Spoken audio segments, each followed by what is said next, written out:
Assalamualaikum warahmatullahi wabarakatuh.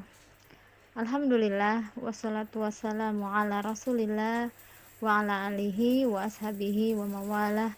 La haula wala quwwata illa billah. Akhwati fillah rahimakumullah.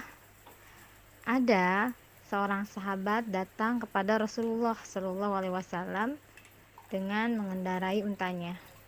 Kemudian ketika dia menemui Rasulullah Shallallahu alaihi wasallam, dia tidak menambatkan tali untanya. Dan Rasulullah mengetahui itu, kemudian Rasulullah bertanya kepada sahabat tersebut, kenapa tidak kau ikat untamu? Kemudian sahabat itu menjawab, aku telah bertawakal kepada Allah. Nah, mendengar sahabat berkata seperti itu, kemudian Rasulullah berusaha meluruskan dengan berkata, iqilha wa tawakkaltu, ikat untamu dan bertawakallah. Tawakal memang tidak asing lagi di lisan kita. Bahkan Allah sering sebutkan kata tawakal ini berulang-ulang ya di dalam Al-Quran. Begitu banyak sekali kata tawakal ini disebutkan Allah di dalam Al-Quran. Ini menunjukkan bahwa urgensinya yang begitu agung. Namun sayangnya dalam pemahaman masyarakat, seringkali kata tawakal ini dimaknai sebagai sikap yang pasrah terhadap apa yang menjadi ketentuan Allah Subhanahu wa taala, tanpa adanya keinginan untuk berusaha atau sikap yang pasif menunggu apapun yang terjadi tanpa adanya ikhtiar untuk meraih atau menolak sesuatu. Sikap pasrah ini selalu dijadikan sebagai alasan terhadap ketidakmampuan manusia dalam menggapai sesuatu atau dalam menjalankan suatu urusannya. Akhirnya manusia salah paham dalam mengimplementasikan tawakal dalam kehidupannya, sehingga manusia yang memahami tawakal seperti ini akan menjadikan dia tidak memiliki cita-cita dalam hidupnya. Sebaliknya, ada manusia yang ketika berikhtiar menggapai sesuatu yang ia inginkan, ingin menggapai sesuatu yang ia cita-citakan, ia mengabaikan sikap tawakal ini. Seolah segala sesuatu yang ia dapatkan hari ini itu murni karena usahanya.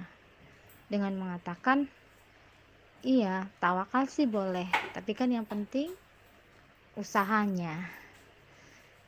Nah, ucapan ini seolah-olah terkesan memisahkan antara tawakal dengan ikhtiar atau usaha. Padahal para ulama menjelaskan bahwa tawakal adalah bagian dari usaha, bahkan usaha yang paling utama untuk meraih keberhasilan. Allah berfirman, wa may yattaqillaha yaj'al lahu makhraja wa yarzuquhu min haitsu la yahtasib wa may yatawakkal 'alallahi fahuwa hasbuh.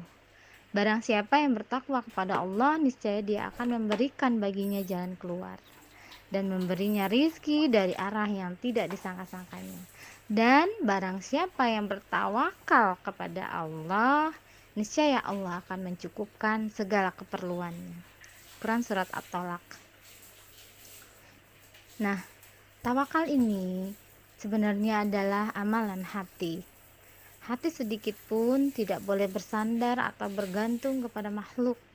Sebagaimana makna tawakal yaitu mewakilkan segala urusan. Maka akidah Islam meniscayakan mewakilkan segala urusan hanya ditujukan kepada Allah. Kenapa? Karena Allah lah adalah pihak yang berkuasa atas segala urusan.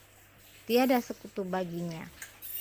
Nah, tuntunan terkait dengan tawakal ini datang dalam bentuk perintah mutlak, tanpa syarat dan tanpa kecuali.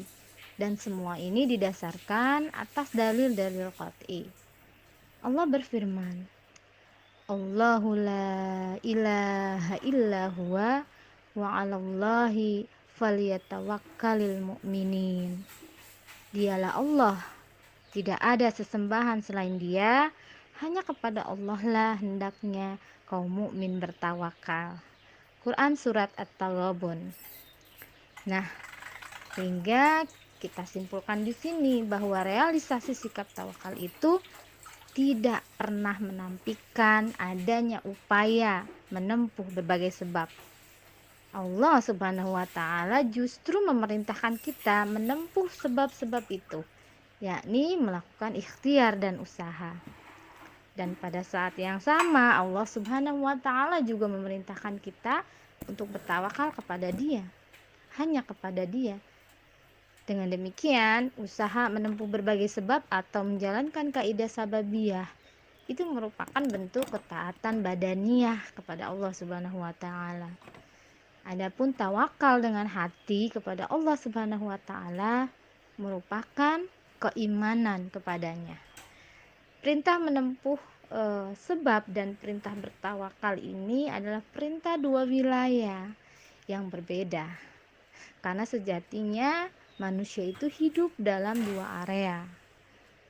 Dan dua area ini harus ditempatkan dan dijalankan pada wilayahnya masing-masing. Jadi menempuh sebab dan tawakal harus ada pada saat bersamaan dan saling beriringan.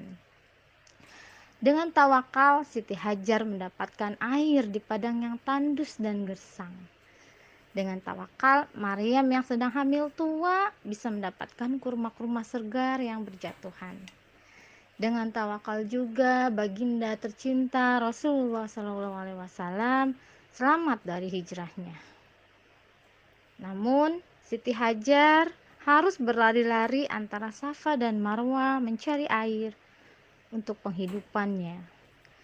Maryam diperintahkan untuk menggoyang pangkal kurma yang besar, dan baginda Rasulullah SAW harus tetap berjalan untuk hijrahnya. Inilah hakikat tawakal. Raga wajib berupaya, sementara beriringan hati dan jiwa bersandar penuh kepada Allah yang Maha Kuasa. Wallahu a'lam bishawab. Wassalamualaikum warahmatullahi wabarakatuh.